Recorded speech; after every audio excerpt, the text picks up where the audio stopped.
Safdah TV. Assalamualaikum warahmatullahi wabarakatuh. Alhamdulillah nahmaduhu wa nasta'inuhu wa nastaghfiruh wa na'udzu billahi min shururi anfusina wa min sayyiati a'malina. Man yahdihillahu fala mudilla lahu wa man yudlil fala hadiya lahu. Asyhadu an la ilaha illallah wahdahu la syarika lahu wa asyhadu anna Muhammadan abduhu wa rasuluh. Qala Allah Ta'ala fi kitabihil karim, ya ayyuhalladzina amanu taqullaha haqqa tuqatih wa la tamutunna illa wa antum muslimun, amma ba'd.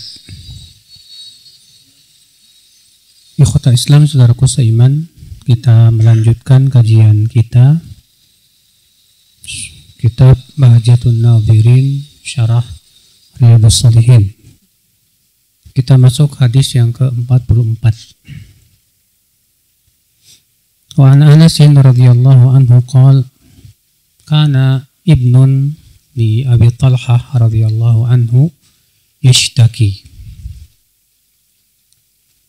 Adalah Abu Talhah punya anak laki-laki sakit anaknya.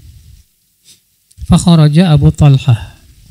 Lalu Abu Talhah pun keluar karena ada keperluan. Faqubidhas sabi. Rupanya anaknya meninggal dunia saat Abu Talhah berada di luar. Falamma raja'a Abu Talhah qala. Ketika Abu Talhah telah pulang, ia bertanya kepada istrinya, "Ma fa'ala ibni?" Bagaimana keadaan anakku? Qalat Ummu Sulaim wa hiya ummu sabi. Huwa askat makan. Maka berkatalah Ummu Sulaim yang merupakan ibu daripada anaknya yang meninggal tersebut. Kata Ummu Sulaim, dia lebih tenang dari sebelumnya. Maksudnya Ummu Sulaim itu lebih tenang, artinya sudah meninggal gitu. Tapi Ummu Sulaim menggunakan kata-kata yang tidak tegas, ya. Dalam rangka apa? Karena ada tujuan supaya menghibur suaminya. Faqarrabat ilaihi al-asya fata'asya. Lalu Ummu Sulaim pun menghidangkan makan malam kepada suaminya. Tsumma asaba minha. Di dalam riwayat yang lain, maka kemudian Ummu Sulaim pun berdandan secantik-cantiknya untuk suaminya. Lalu kemudian suaminya pun bersetubuh dengannya. Falamma faraq, setelah selesai dari jima, qalat Ummu Sulaim berkata, "Warus sabi." Kuburkan anak kita. Dalam satu ayat yang lain, Ummu Sulaim bertanya, "Hai Abu Talhah, bagaimana pendapatmu bila ada orang yang menitipkan sebuah titipan, lalu kemudian pemilik titipan itu suatu ketika memintanya kembali, lalu orang yang dititipi malah menolak, boleh tidak?" Kata Abu Talhah, ya tidak boleh, enggak. Itu kan harta orang lain. Kata Ummu Sulaim, demikian pula anak kita itu titipan Allah dan sudah diambil oleh pemiliknya. Kemudian falamma asbah, ketika telah pagi hari, ya, maka Abu Talhah pun datanglah kepada Rasulullah sallallahu alaihi wasallam, lalu mengabarkannya. Maka Rasulullah bersabda, "A'arrastumul lailah?" Semalam kalian jadi pengantin, ya? Kata Abu Talhah, "Iya ya Rasulullah." Kata Rasulullah, "Allahumma barik lahuma." Ya Allah, berkahilah untuk keduanya. Fawaladat gulaman. Maka Ummu Sulaim pun melahirkan anak. Faqala li Abu Talhah, ihmilhu hatta ta'tiya bihi an-nabiy sallallahu alaihi wasallam. Lalu Abu Talhah berkata kepada Anas, bawa anak ini kepada Rasulullah. Wa ba'atha ma'ahum bitamarat, dan Anas pun pergilah dengan membawa beberapa kurma. Kemudian sesampainya di Rasulullah SAW, Rasulullah bertanya, "Ama'ahu syai'?" Ada sesuatu yang dibawa tidak? Kata Anas, ada ya Rasulullah, beberapa kurma. Fa'akhadhaha Nabi SAW famadaghaha. Kemudian Rasulullah pun mengambil sebuah kurma, lalu beliau mengunyahnya. Thumma akhadhaha min fihi. Kemudian mengambil kurma itu dari mulut Rasulullah SAW.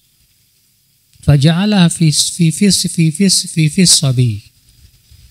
Kemudian Rasulullah pun memasukkan ke dalam mulut si anak tersebut yang masih bayi. Thumma hannakahu wa sammahu Abdullah. Kemudian Rasulullah SAW mentahniknya. Tahnik itu menempelkan kurma yang sudah dilembutkan itu ke apa? Langit-langit mulut, namanya tahnik. Ya. Kemudian Rasulullah pun menamainya dengan nama Abdullah. Muttafaqun alaih, dikeluarkan oleh Bukhari dan Muslim.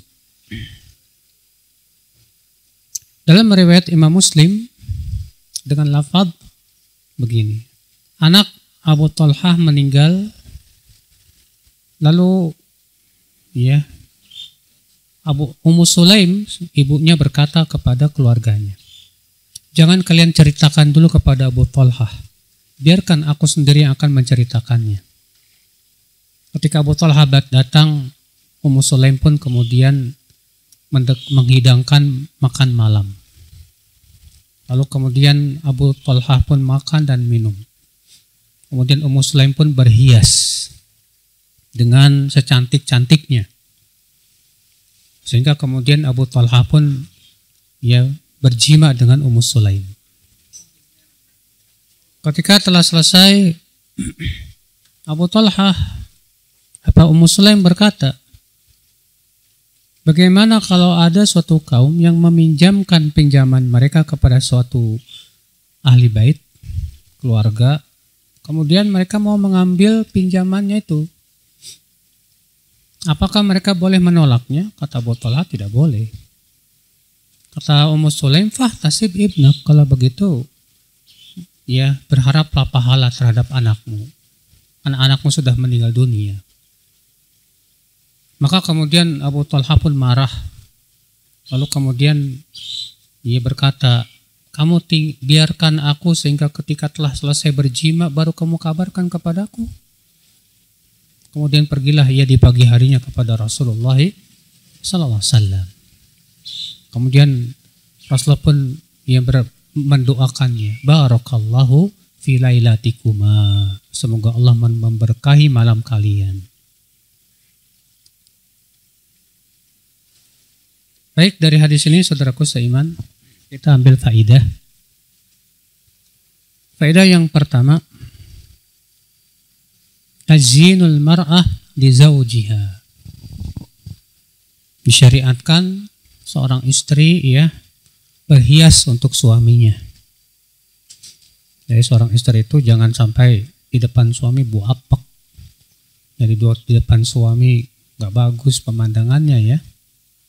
Demikian pula sama halnya dengan suami. Makanya Nabi SAW ditanya, "Siapakah wanita yang terbaik itu, hai Rasulullah?" Kata Rasulullah SAW, yaitu wanita yang apabila kamu melihat kepadanya, kamu merasa senang. Artinya kalau dilihat suaminya jadi senang gitu. Kata sebagian ulama, maksudnya yaitu si istri ini tampil cantik di hadapan siapa? Suaminya. Apalagi di zaman sekarang penting sekali para istri itu untuk tampil cantik ya. Karena di luar itu ngeri-ngeri. Ya pada ya. Iya. Makanya dari itu ini merupakan perkara yang disyariatkan. Faedah yang kedua, ijtihadul mar'ah fi amali masalihi zawjiha. Itu seorang istri hendaklah bersungguh-sungguh untuk berbakti kepada suaminya. Wal qiyam ala khidmatih dan berusaha untuk berkhidmat kepada suaminya. Karena memang hak suami terhadap istri itu besar sekali. Iya. Disebutkan dalam hadis ada seorang wanita yang diadukan oleh ayahnya karena si wanita ini nggak mau nikah. Maka kemudian dipanggillah si wanita itu oleh Rasulullah SAW. Maka bapaknya membawa anaknya ke Rasulullah. Rasulullah bertanya, kenapa kamu tidak mau menikah? Kata si anak ini, ya Rasulullah, tolong kabarkan dulu kepadaku, apa hak suami atas istrinya? Apa ya yang harus dilaksanakan oleh istri? Kata Rasulullah, hak suami atas istrinya, kalau ternyata suami punya borok, kemudian dijilat oleh istrinya, boroknya tersebut, dia belum melaksanakan hak suaminya. Kata si wanita itu, kalau gitu saya nggak mau nikah. Ikhwata Islam, saudaraku seiman. Nah ini saudaraku seiman, jadi besar sekali ya hak seorang suami terhadap apa? Istri. Tapi bukan berarti seorang suami semena-mena, bukan. Bukan berarti seorang suami seenaknya, juga tidak benar. Karena Nabi SAW sabda, khairukum li ahli, sebaik-baik kamu adalah yang terbaik buat siapa? Istrinya. Ya, kata Nabi, sebaik-baik kamu yang terbaik buat istri. Ikhwata Islam, saudaraku seiman. Faedah selanjutnya, masyru'iyatul ma'arid al-muhimah idza da'atil darurah ilaiha. Bolehnya menggunakan kata-kata kiasan kalau memang dibutuhkan. Karena Ummu Sulaim ya, ketika Abu Talha pulang, kemudian dia bertanya, bagaimana keadaan anakku? Kata Ummu Sulaim apa? Oh, lebih tenang dari sebelumnya. Ini namanya kata-kata apa? Kiasan. Ya, lebih tenang dari sebelumnya. Nah, seperti ini boleh kata para ulama kalau memang dibutuhkan. Dulu Ali ibn al-Madini ketika ditangkap oleh Khalifah Ma'mun dan dipaksa untuk mengatakan Al-Quran makhluk, maka Ali bin al-Madini menggunakan ma'arid ini. Kata beliau apa? Aku bersaksi bahwa Al-Quran, Taurat, Injil, Zabur, 4 ini makhluk. Maksud tujuan beliau ke tangannya, 4 ini makhluk. Maksudnya yang makhluk itu tangannya. Gara-gara itu beliau selamat, dilepaskan oleh Khalifah Ma'mun. Iya. Pernah ada seorang muridnya Imam Ahmad berkata, wahai Abu Abdillah, wahai guruku, aku mau keluar. Tolonglah sampaikan kepadaku beberapa hadis. Nah, Imam Ahmad menyangka maksudnya keluar kota. Akhirnya disampaikanlah beberapa hadis ke dia. Keluarlah dia. Tak lama masuk lagi. Loh, kok katanya kamu mau keluar? Iya, saya kan bilang mau keluar, bukan mau keluar kota. Iya. Nah, ini namanya ma'arid. Yang seperti ini boleh kata para ulama kalau dibutuhkan. Adapun kalau tidak dibutuhkan, tidak boleh. Nabi Ibrahim juga pernah melakukan ini. Ketika Nabi Ibrahim bersama istrinya yang bernama Sarah.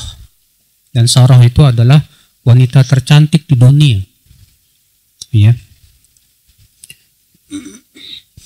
Rupanya terdengarlah kepada Raja Namrud ada wanita yang sangat cantik rupawan. Dan Raja Namrud ini doyan perempuan. Ya. Maka kemudian dikirimlah pasukannya untuk mengambil wanita ini. Lalu kemudian Nabi Ibrahim tahu, paham, maka ia berkata kepada Sarah, wahai istriku, kalau kamu ditanya nanti siapa laki-laki itu, jangan kamu jawab itu suamiku, sebab kalau kamu jawab aku suamimu, aku pasti dibunuh. Tapi bilang kepada dia saudaraku. Maksudnya saudaraku seagama. Akhirnya selamat tuh Nabi Ibrahim gara-gara itu. Nabi Ibrahim juga pernah melakukan ma'arid seperti itu. Ketika beliau menghancurkan patung-patung yang kecil-kecil dibiarkan yang besar. Kemudian ditanya, siapa yang menghancurkan ini, hai Ibrahim? Karena Nabi Ibrahim sambil menunjuk ke jempolnya, fa'alahu kabirum hada. Yang melakukan yang besar ini, maksudnya jempol. Iya. Maka seperti ini akal Islam boleh. Ya, kalau memang dibutuhkan. Ikhwata Islam, saudaraku seiman, rahimani wa rahimakumullah jami'an. Faedah selanjutnya, saudaraku seiman, ijabatu da'watin Nabi sallallahu alaihi wasallam.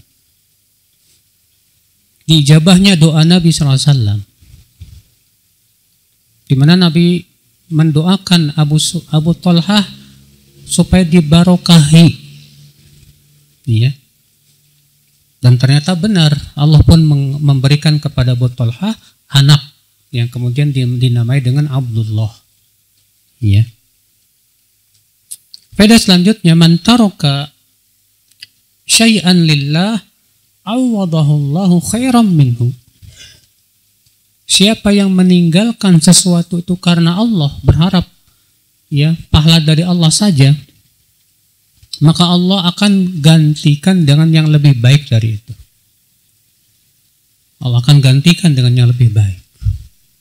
Artinya kalau kita diambil oleh Allah kenikmatan, lalu kemudian kita sabar, Allah akan gantikan dengan yang lebih apa?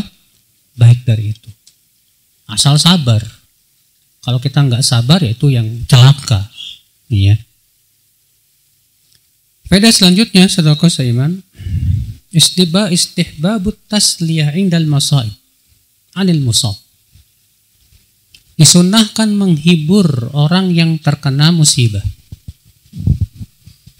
Jadi kalau kita punya teman ya kena musibah, kita hibur, kita berusaha untuk menyenangkan hatinya, menguatkan hatinya. Iya. Nah, itu disunahkan.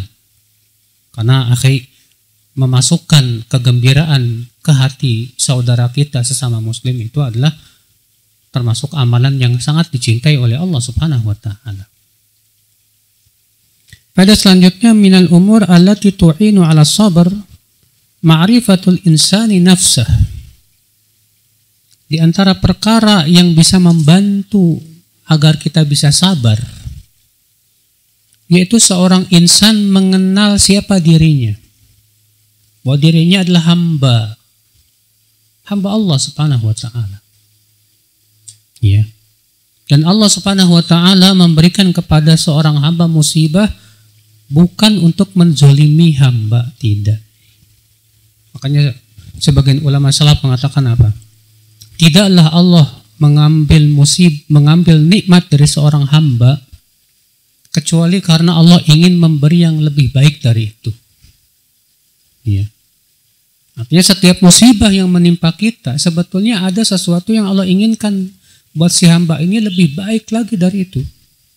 Entah itu berupa kenikmatan dunia, ataukah itu berupa, apalagi yang terbesar ya, kenikmatan surga Allah Subhanahu wa taala. Pahala yang besar, ampunan dari dosa-dosa, digugurkan dosanya. Ikhwata Islam, saudaraku seiman, rahimani wa rahimakumullah jami'an. Nah ini ya, itu hal seperti ini penting sekali untuk kita betul-betul yakini supaya kita bisa sabar menghadapi berbagai macam ujian, berbagai macam cobaan, saudaraku seiman. Kita lanjutkan faedah selanjutnya. Fil hadits bayanu hal Ummi Sulaim fit tajalludi was sabr wa quwwati yaqiniha wa jaudati ra'yiha. Di sini menunjukkan keistimewaan Ummu Sulaim. Bayangkan ketika anaknya meninggal, Ummu Sulaim tidak tenggelam dalam kesedihan. Justru Ummu Sulaim tetap tegar, tenang. Bahkan Ummu Sulaim berkata kepada keluarganya, tolong jangan beritahu kalau anak kita sudah meninggal. Anak ini sudah meninggal. Biar aku sendiri yang akan memberitahu. Ya, ketika Abu Talha pulang, Ummu Sulaim tidak terlihat sedih sama sekali. Malah kemudian Ummu Sulaim ya berdandan secantik-cantiknya, baru kemudian bersetubuh dengan Abu Talha.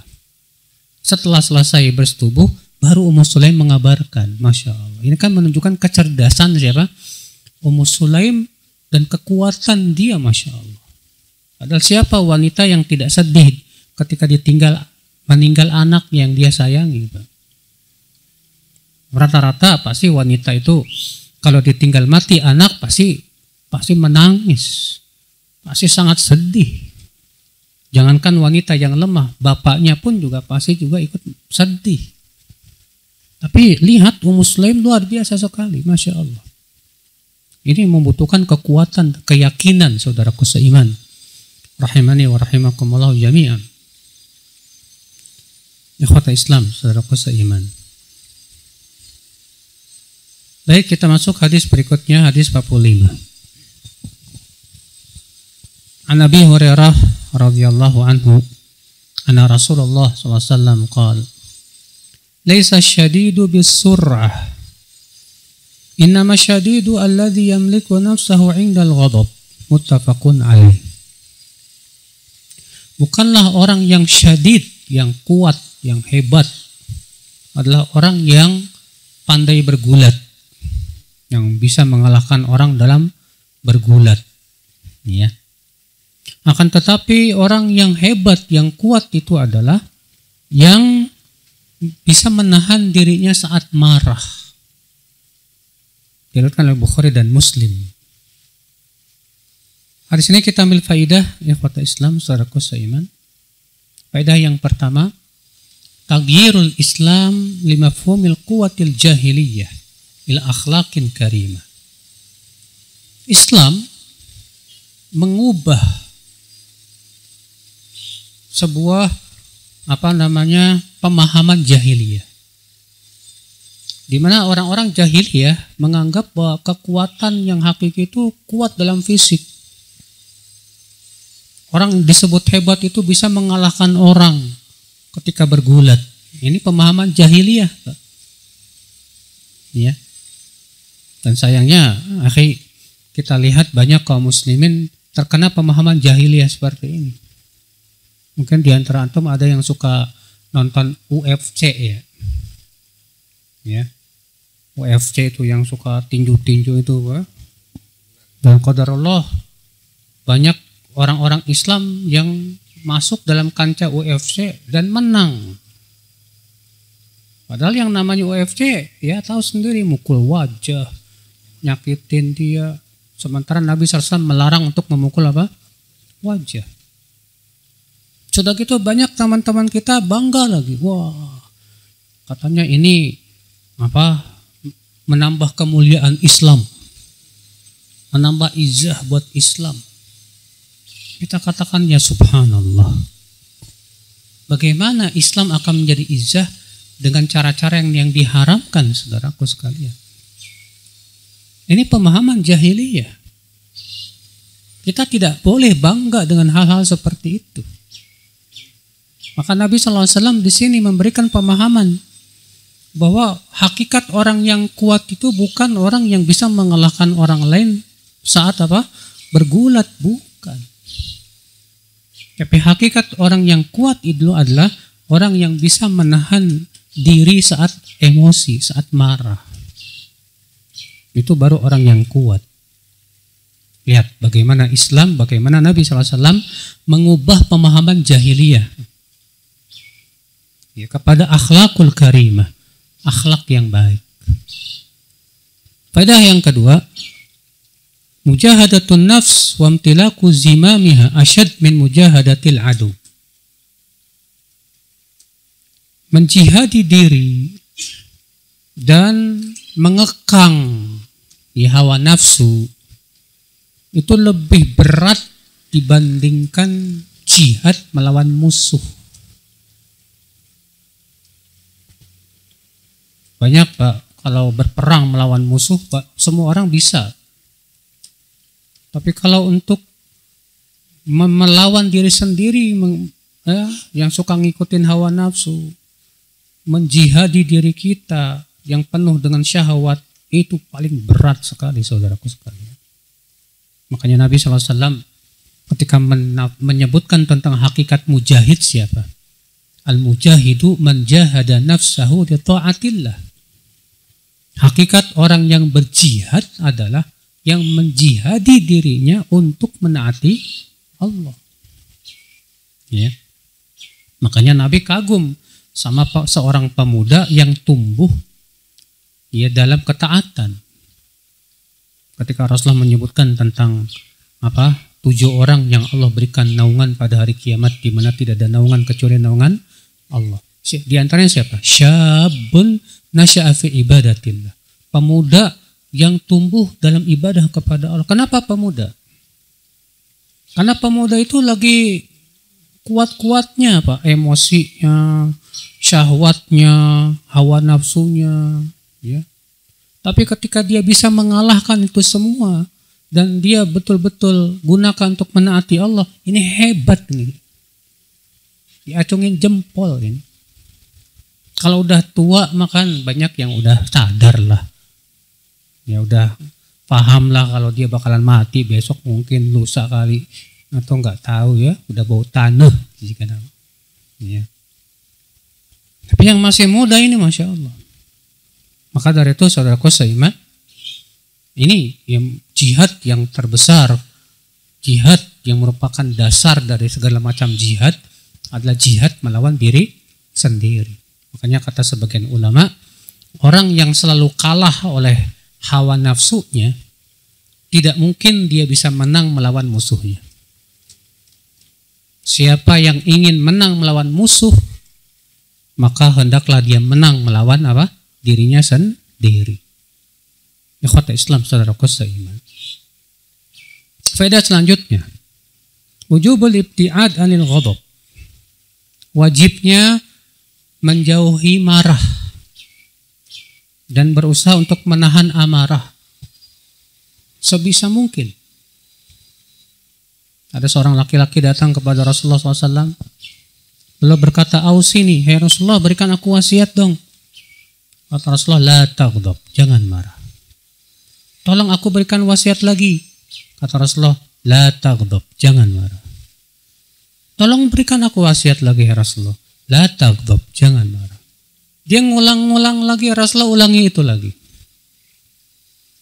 Ini akal Islam. Karena memang kata Ibnu Qayyim, ada 3 pintu yang menyebabkan manusia masuk neraka. Pintu pertama, pintu syubhat yang merusak akidah. Pintu kedua, pintu syahwat yang membuat kita tidak takut kepada Allah.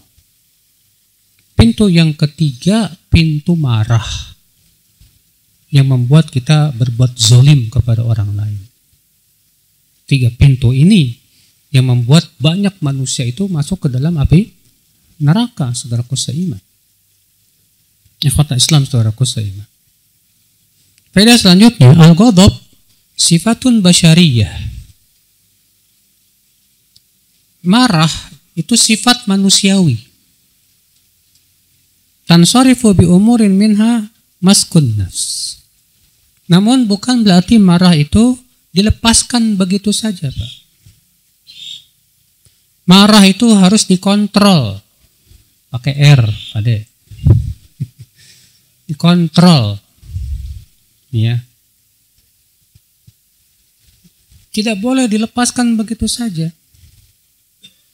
Betul memang kalau ada orang berkata, ya manusiawi dong, nama juga manusia bisa marah. Betul. Kenapa Allah menciptakan marah kepada manusia? Allah ciptakan marah kepada manusia untuk pertahanan diri, Mas. Ya. Marah digunakan saat berjihad fisabilillah, bagus.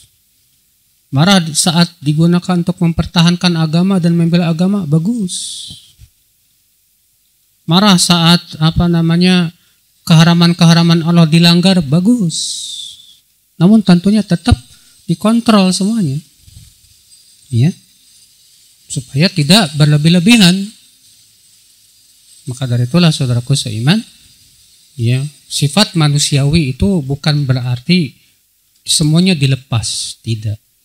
Sebagaimana halnya manusia punya sifat senang makan, minum, ya kan? Tapi apakah berarti dilepas begitu saja, makan semua, minum semua? Enggak. Tetap ada makanan-makanan yang harus dijauhi, makanan-makanan yang boleh dimakan. Itu pun juga tidak boleh berlebihan karena itu sumber penyakit. Sama halnya dengan marah. Ikhwata Islam saudara iman. Faedah selanjutnya, hurmatul i'tida 'alal akharin fi halatil ghadab. Haramnya menyakiti orang lain saat marah. Karena pastinya ikhwatal Islam, kalau kita marah biasanya sih ada keinginan untuk menyakiti orang lain. Ya, memuaskan amarah, baik menyakiti dengan ucapan lisan. Orang kalau marah kan pengennya memaki, ya, atau mukul, sifatnya zalim lah. Maka dari itu hati-hati. Semarah apapun kita, jangan sampai dosa kita lebih besar daripada orang itu. Bisa saja ada orang yang mencaci maki kita, oke. Lalu kita marah ketika dicaci, lalu kita mencaci dengan yang lebih parah dari dia. Akhirnya kita lebih besar dosanya. Ada orang berkata misalnya sama kita nih, babi lo, marah kita. Lo bukan cuma babi, anjing, iblis lo. Padahal dia cuma ngotain kepada kita babi, kita tambahin anjing, iblis. Dosa kita 3 kali lipat, Pak. Ya. Jadi gimana dong? Boleh dengan yang semisal. Allah berfirman, wa jazaa'u sayyi'atin sayyi'atu mithluha. Balasan keburukan itu dengan yang sama. Kalau ada orang bilang babi lo, jawab apa? Lo juga. Gitu aja udah. Boleh.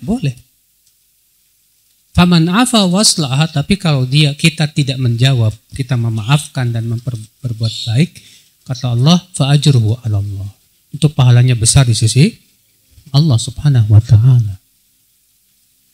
Ikhwatul Islam saudaraku seiman, rahimani wa rahimakumullahu jami'an. Faedah yang ke-46. Hadis yang ke-46. Wa an Sulaiman bin Surad radhiyallahu anhu qala kuntu jalisan ma'an Nabi sallallahu alaihi wasallam wa rajulani yastabban wa ahaduhuma qad ihmarra wajhuhu wa intafakhat awdajuhu fa qala Rasulullah sallallahu alaihi wasallam inni la a'lamu kalimatan law qalaha la dhahaba anhu ma yajid law qala a'udzu billahi minasyaitonir rajim dhahaba minhu ma yajid. Faqalu lahu inna Nabi sallallahu alaihi wasallam qala ta'awwadz billahi minasyaitonir rajim. Muttafaqun alaih. Dari Sulaiman bin Surad, ia berkata, aku pernah duduk bersama Nabi sallallahu alaihi wasallam. Tiba-tiba ada 2 orang yang saling mencaci, ya, berantem. Mata mereka merah dan urat lehernya keluar.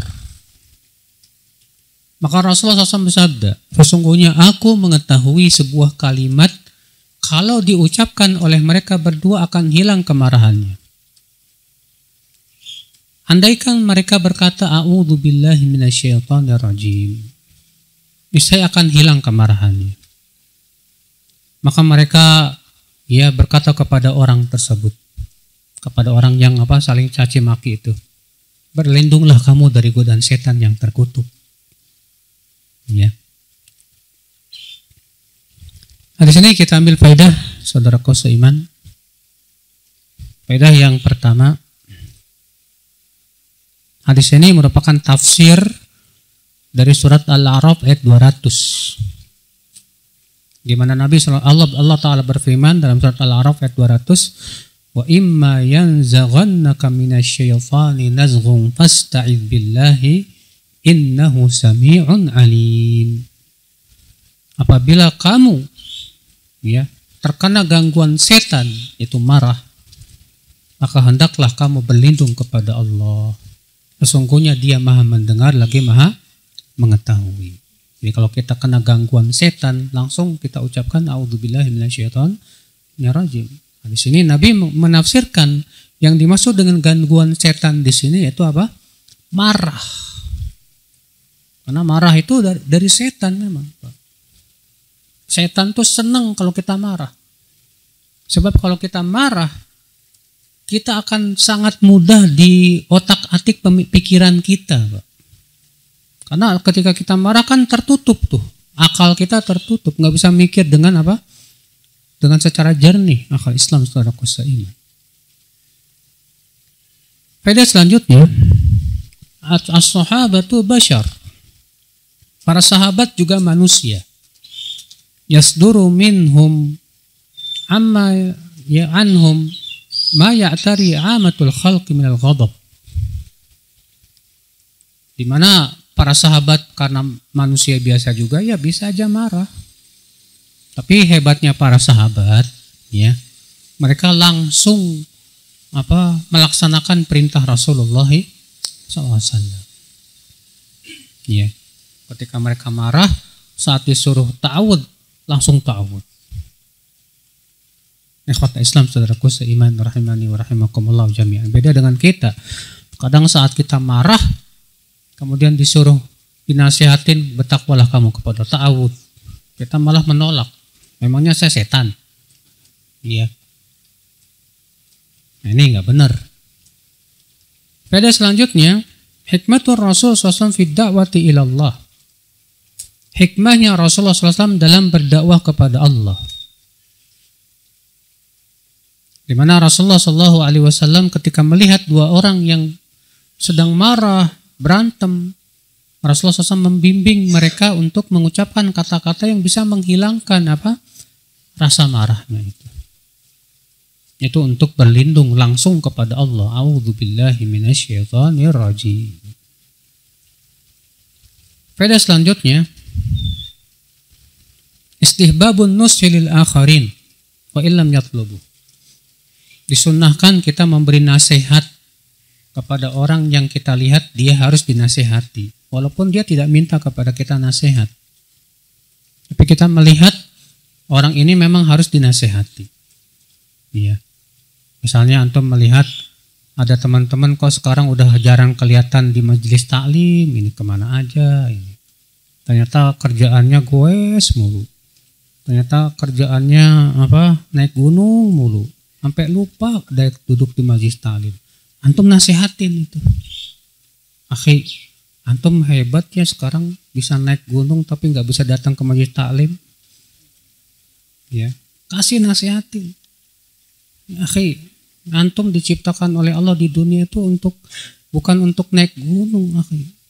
Nggak masalah naik gunung, tapi jangan sampai membuat antum lupa dari tujuan yang diciptakannya kita. Kita diciptakan untuk ilmu dan amal. Ya. Nah, ini antum nasihati teman-teman yang kita lihat mereka kok udah jarang duduk di majelis taklim, ya. Hanya karena sibuk sama hobinya. Kasihan seperti itu, akhi. Harus diselamatkan, akhi. Karena hobi itu merupakan salah satu pintu setan juga nantinya. Ya, yang tujuannya akhirnya supaya menjadikan kita lalai dari tujuan hidup kita sebenarnya. Saudaraku seiman. Faedah selanjutnya, jawazu naqlin nasihah liman lam yasmaha. Bolehnya kita menyampaikan nasihat orang lain kepada orang yang dinasihati kalau tidak didengar. Ya. Mungkin misalnya dia tidak mendengar nasihatnya, akhirnya kita yang langsung nasihatin dia. Bisa jadi kita lebih didengar sama dia, Pak, daripada orang yang memberi nasihat. Itu bisa jadi seperti itu. Ikhwat Islam, saudaraku seiman. Hadis 47. Wa an Mu'adz bin Anas radhiyallahu anhu anna an-nabiy sallallahu alaihi wasallam qala man kadhama ghaidhan wa huwa qadirun ala an yunfidhahu da'ahu Allah subhanahu wa ta'ala ala ru'usil khalaiqi yawmal qiyamah hatta yukhayyirahu minal huril 'aini ma syaa.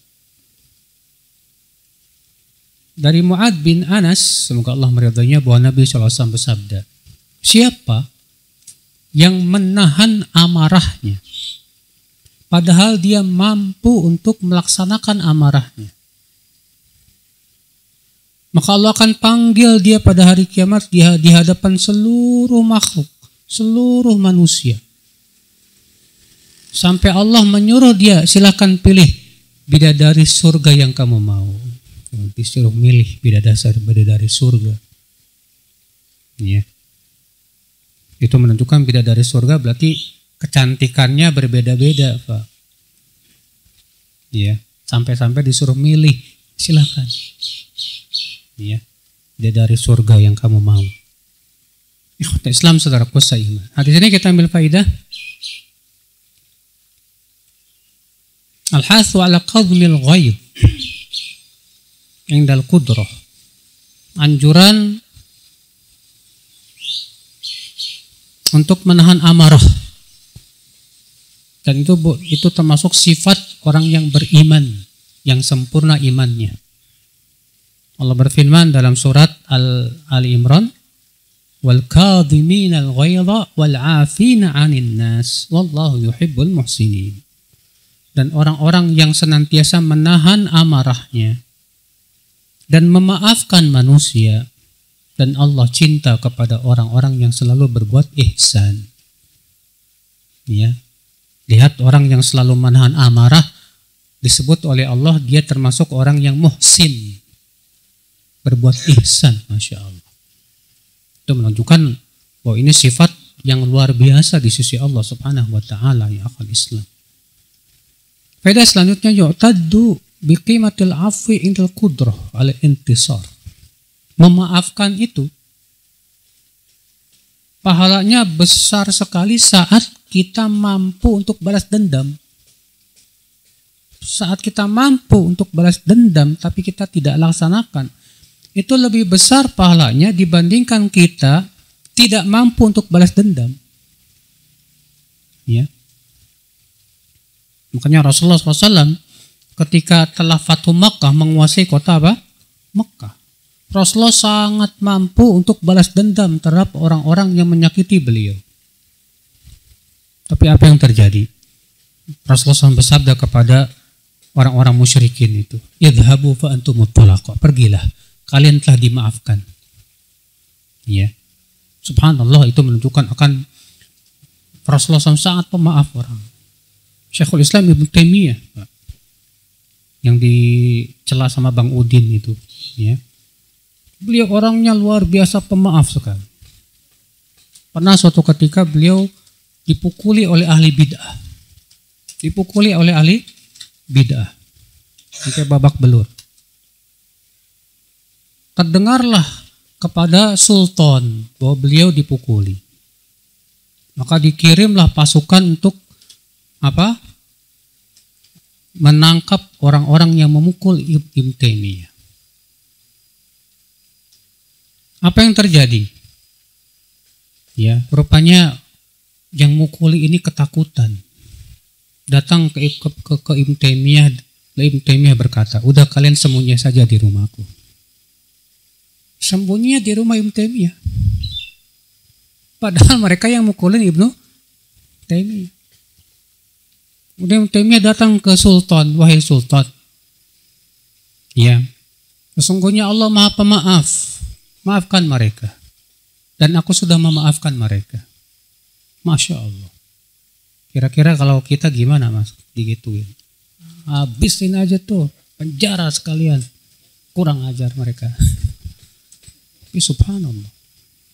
Ya, Ibnu Taimiyah orang yang sangat berjiwa besar, ya. Tidak seperti yang dituduh sama Bang Udin itu, Mas.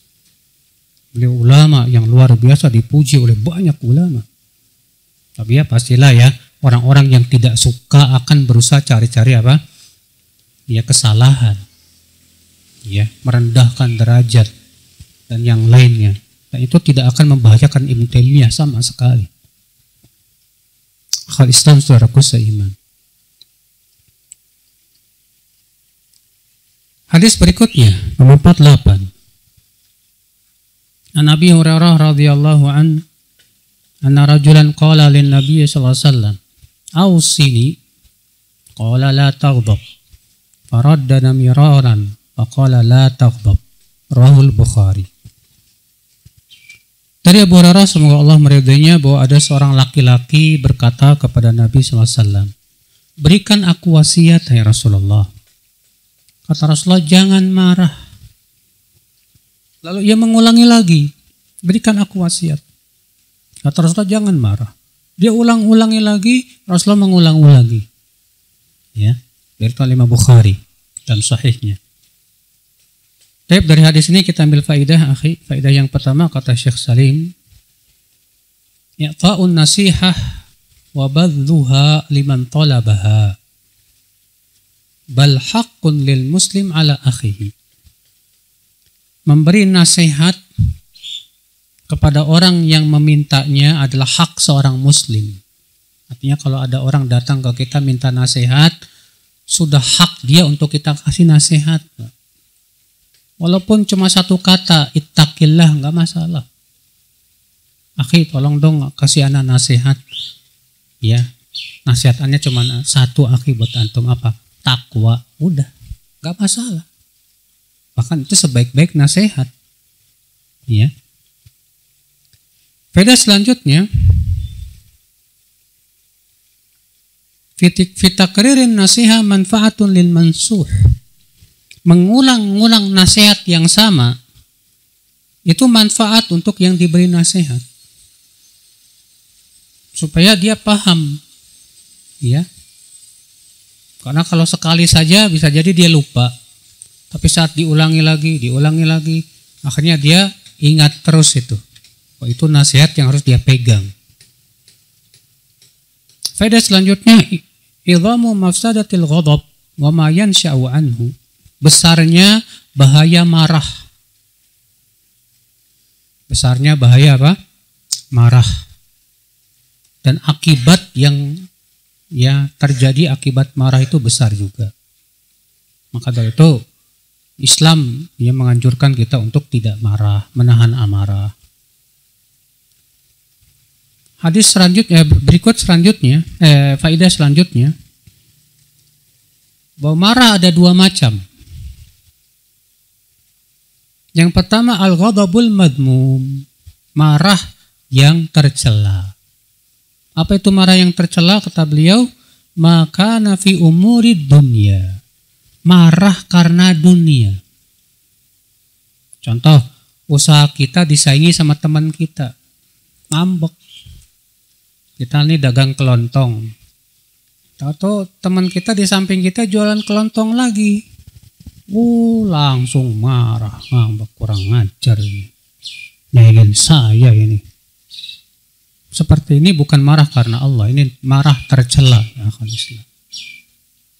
banyak ikhwan kita yang udah ngaji malah nggak mau disaingin, mas, ngambek sama temannya sambil berkata, kamu sesama udah ngaji jangan saling saingan dong. Padahal digelodok, ya. Digelodok sebelah-sebelahan pada tokonya sama. Antum tanya ke mereka, ini tokonya sama semua jualannya, kamu nggak takut ini? Pasti jawabannya apa?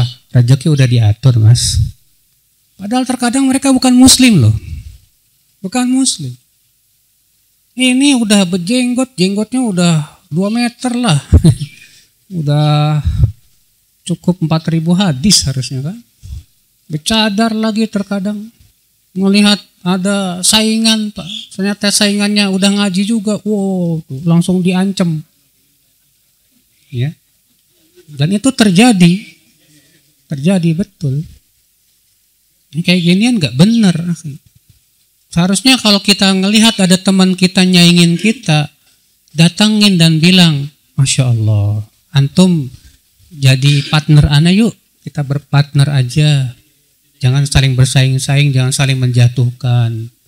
Ya, kita sesama muslim harus saling membantu, menguatkan. Rezeki Allah yang ngatur. Lihat di pasar aja Kang Karta yang jualan daging banyak kan? Ya. Tapi yang namanya rezeki tetap saja Allah ngatur kok, nggak usah khawatir. Ikhwata Islam, saudaraku seiman, rahimani wa rahimakumullah jami'an. Nah, ini marah yang apa? Yang tercela. Ya, marah yang tercela. Kalau anak misalnya nggak sengaja jatuhin kaca gelas pecah, terus antum marah sama anak, ini malah yang tercela. Kenapa? Namanya juga nggak sengaja, gimana lagi? Udah qadarullah namanya. Ya udah, ya. Adapun yang kedua itu marah yang terpuji, al-ghadabul mahmud. Apa itu al-ghadabul mahmud? Makana lillah walinusrati dinihi. Itu karena Allah dan dalam rangka membela agama Allah Subhanahu wa taala. Nah, ini baru marah yang terpuji, akhir. Ya. Tapi juga jangan sampai ketika marahnya terpuji tapi caranya tidak terpuji. Seperti yang disebutkan dalam hadis. Dahulu kata Rasulullah ada dua orang yang berteman. Yang satu soleh, tapi yang satu lagi kurang soleh. Suatu hari temannya yang soleh melihat temannya berbuat maksiat. Lalu dinasihatin, bertakwalah kamu kepada Allah. Besoknya lagi melihat lagi. Setiap kali dinasihatin, orang tuh jawabnya apa? Ya, emang kamu dijadikan buat mengawasi saya ya? Udah kamu urusi dirimu sendiri deh. Udah 3 kali dinasihatin, jawabannya gitu terus, ngambek akhirnya orang soleh ini. Lalu mengucapkan kata-kata yang malah dimurkai oleh Allah Subhanahu wa taala. Apa kata orang soleh ini? Wallahi la yaghfirullahu lak. Demi Allah, Allah tidak akan ampuni dosa kamu. Mendengar itu Allah marah. Allah berfirman di hadapan malaikatnya, "Man dzalladzi yata'alla 'alayya anni la aghfiru li fulan." Siapa itu orang yang berani bersumpah atas namaku bahwa aku tidak akan memaafkan si fulan? Ishhadu, saksikan wahai para malaikat, aku telah memaafkan orang yang berbuat dosa itu dan membatalkan amalan orang soleh itu. Gara-gara marah lalu mengucapkan kata-kata yang dimurkai oleh Allah. Makanya kalau kita marah, walaupun marahnya benar, jangan sampai mengucapkan kata-kata yang dimurkai oleh Allah Subhanahu wa taala. Ya. Ikhwata Islam, saudaraku seiman. Satu hadis lagi. Hadis 49. An Abi Hurairah radhiyallahu anhu qala Rasulullah sallallahu alaihi wasallam, "Ma yazalul bala'u bil mu'min wal mu'minati fi nafsihi wa waladihi wa malihi hatta yalqa Allah ta'ala wa ma 'alaihi khati'ah." Rawahu Tirmidzi wa qala haditsun hasanun sahih. Dari Abu Hurairah, semoga Allah meridainya, ia berkata, Rasulullah SAW bersabda, senantiasa ujian dan cobaan itu menimpa seorang mukmin dan mukminah pada dirinya, anaknya, dan hartanya, sampai ia bertemu dengan Allah dalam keadaan tidak membawa dosa. Diriwayatkan Tirmidzi, dan Tirmidzi berkata hadis ini hasan sahih. Di sini kita ambil faidah, akhi. Al-mu'min mu'arradun lil ikhtibar. Seorang mukmin itu pasti diuji oleh Allah dengan berbagai macam ujian. Jangan kita mengira kita berkata beriman terus nggak diuji, nggak mungkin. Makanya Allah berfirman dalam surat Al-Ankabut ayat 1, 2, 3. Alif Lam Mim, ahasiban nasu ayyutraku ayyaqulu amanna wa hum la yuftanun. Apakah manusia mengira akan dibiarkan berkata kami beriman sementara ia tidak diuji? Enggak mungkin. Untuk apa Allah menguji? Allah berfirman, walaqad fatanna alladziina min qablihim fala ya'lamanna alladziina shadaqu wa la ya'lamanna al-kadzibin. Sungguh kami menguji orang-orang sebelum mereka, dengan ujian itu kami tahu siapa yang imannya jujur dan siapa yang imannya apa? Dusta. Ya. Maka dengan ujian itu akan kelihatan, Pak, siapa yang jujur, siapa yang dusta. Siapa yang tetap setia sama Allah dan siapa yang enggak. Makanya jangan sampai kita seperti yang Allah sebutkan. Ya. Di mana Allah Subhanahu wa taala mengatakan dalam Al-Qur'an itu, sebentar saya cari dulu ayatnya.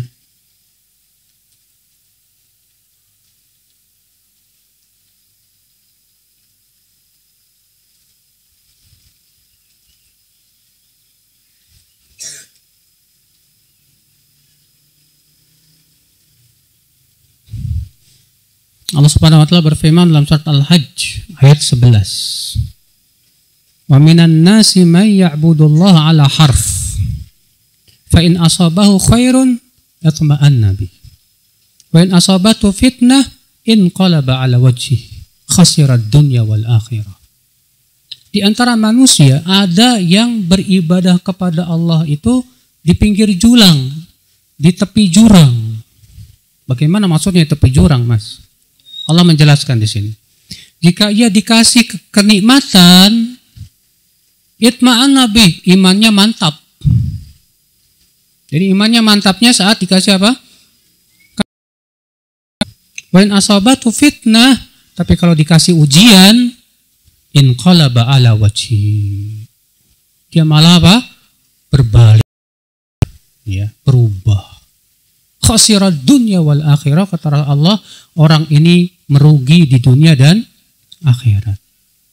Dzalika huwal khusranul mubin, itulah kerugian yang sangat nyata, kata Allah Subhanahu wa taala. Padahal Allah memberikan ujian tujuannya bukan untuk menzalimi, enggak. Allah memberikan ujian itu karena ingin memberi yang lebih baik. Makanya Rasulullah bersabda kepada seorang wanita yang terkena penyakit ayan. Kata wanita ini, "Hai Rasulullah, doakan supaya aku sembuh." Kata Rasulullah, "In sabarti falakil jannah." Kalau kamu sabar, buat kamu surga. Kata wanita ini, "Kalau gitu aku sabar aja, wahai Rasulullah. Tapi tolong doakan supaya auratku tidak terbuka saat aku kambuh." Ya, ud'uli alla atakasyaf. Allah pun mendoakan. Masya Allah. Dia lebih memilih sabar demi untuk mendapatkan apa? Surganya. Masya Allah. Luar biasa. Ikhwata Islam, saudaraku seiman. Rahimani wa rahimakumullah jami'an. Faedah selanjutnya, bisyaratul mu'min al-mubtala. Ini kabar gembira bagi mukmin yang diberi oleh Allah ujian. Ya, baik ujian pada dirinya, badannya misalnya, atau pada anaknya sakit-sakitan, atau pada hartanya hilang, ya, atau pada istrinya, atau ya itu ujian semua. Ikhwata Islam, saudaraku seiman. Faedah selanjutnya, al-bala'u yukaffiru dzunub. Ujian, musibah itu menggugurkan dosa-dosa. Kapan? Idza radiyal 'abdu wa lam yaskhat. Kalau si hamba sabar dan tidak marah-marah sama Allah. Adapun kalau si hamba itu tidak sabar menghadapi ujian, apakah dosanya digugurkan? Tidak. Sudah dosanya tidak digugurkan, dia mendapatkan murka Allah, sudah gitu sengsara juga. Ya. Apa manfaatnya? Mendingan kita sabar dan kita husnudzon, yakin bahwa Allah memberikan kita musibah itu karena Allah menginginkan yang lebih baik. Ya. Ikhwata Islam, saudaraku seiman. Faedah selanjutnya, min rahmatillah bi ibadihil mu'minin an yukaffiru anhum dzunubahum fi dunyahum bi awaridid dunya wa afatiha. Di antara kasih sayang Allah kepada hamba-hambanya yang beriman, yaitu Allah kasih musibah dunia supaya dia digugurkan dosa-dosanya dan dihindarkan dari api neraka. Itu sebetulnya rahmat, akhi. Ya, dikasih musibah, berbagai macam musibah, kesakitan dan yang lainnya. Itu semua rahmat dari Allah Subhanahu wa taala. Ya, untuk apa? Supaya Allah gugurkan dosa-dosa kita, Allah angkat derajat kita. Ya. Subhanallah. Ikhwata Islam, saudaraku seiman. Oleh karena itulah kita selalu ingat ini. Ketika dikasih musibah, selalu ingat ini supaya kita bisa sabar. Ya. Atau kadang setan tuh suka datang lalu menggoda kita. Tujuannya apa? Supaya kita nggak sabar, supaya kita suudzon sama Allah. Itu pasti tuh setan tuh menggunakan musibah itu untuk supaya kita kufur kepada Allah.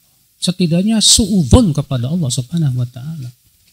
Ini jangan sampai ya setan berhasil menggoda kita akibat ujian-ujian yang Allah berikan kepada kita. Demikian, wabillahi taufik. Subhanakallah bihamdik. Asyhadu an la ilaha illa anta astaghfiruka wa atubu ilaik. Assalamualaikum warahmatullahi wabarakatuh.